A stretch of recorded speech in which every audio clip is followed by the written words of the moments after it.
Okay guys, so we're gonna talk a little bit about carpal tunnel today. So we're gonna talk about what we look for, what patients will present with, and how we diagnose it. So typical presentation for that, the complaint will be irritation in these three fingers, so thumb and then the next two. So the symptoms could be numbness, but they'll often complain about some weakness in the hand as well.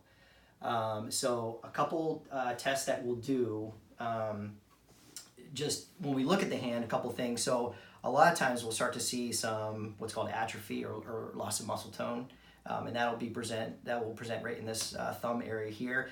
Typically, if they've had long-term issues like this and we see this, that's what's considered pathognomonic, where pretty much it's guaranteed that they have some issue at the carpal tunnel there.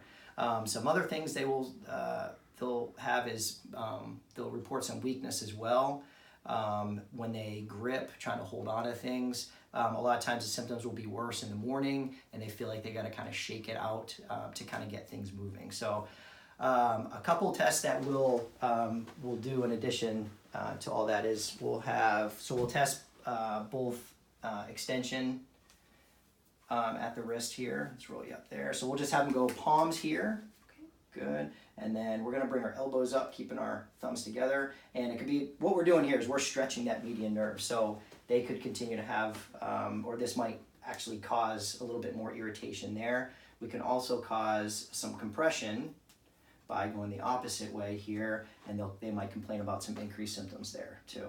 A couple additional tests.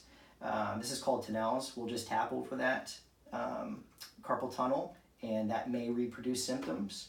And then we can also just pressure rate over it, and this actually is the most sensitive test of all four of those. We'll just hold that pressure. We might do that up to a minute, and if that causes symptoms into any of those three fingers, then we're starting to lean more towards carpal tunnel as the diagnosis.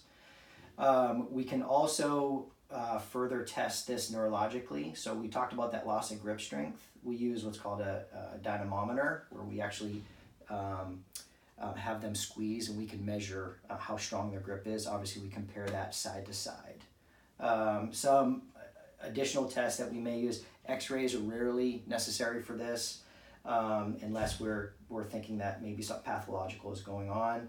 Otherwise there's what's called the nerve conduction test, which actually tests the response of those nerves, how they fire.